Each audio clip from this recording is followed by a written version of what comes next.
dreams. The rain hammered against the windows of the small flat where Rebecca had rebuilt her life. A frantic pounding at the door startled her, and when she opened it, she found Francis.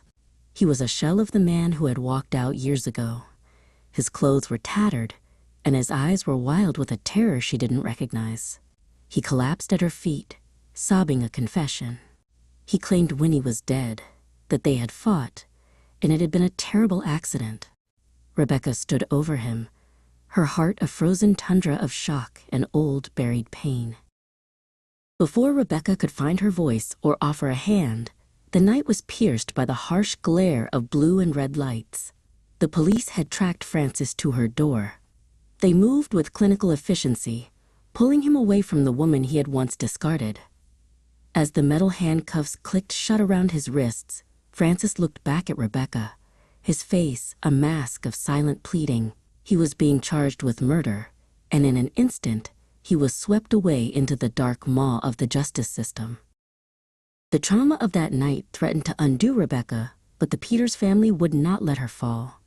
Amara Peters, a woman of infinite patience, sat with Rebecca through the long, quiet evenings of her recovery.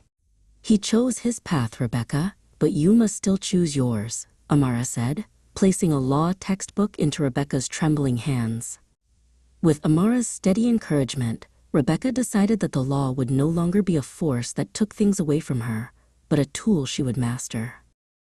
The years that followed were a blur of midnight oil and academic rigor. Chidi Peters stood by her at every milestone, acting as a father figure to her children and a mentor to her spirit.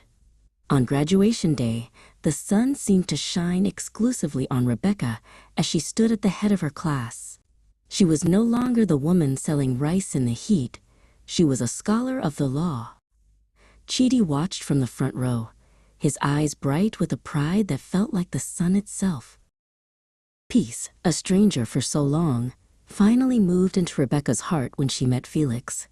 A kind widower with silver at his temples and laughter in his eyes, Felix didn't want a trophy or a servant.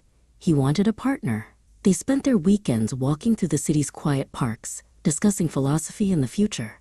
In Felix's gentle company, Rebecca learned that her capacity for love had survived the wreckage of her first marriage, blooming anew in the fertile soil of mutual respect. Rebecca's career ascended with the weight of her integrity. She transitioned from a brilliant lawyer to a respected judge, her courtroom a place where the truth was sacred. She aged with a quiet grace, her skin glowing with a youthful vitality that defied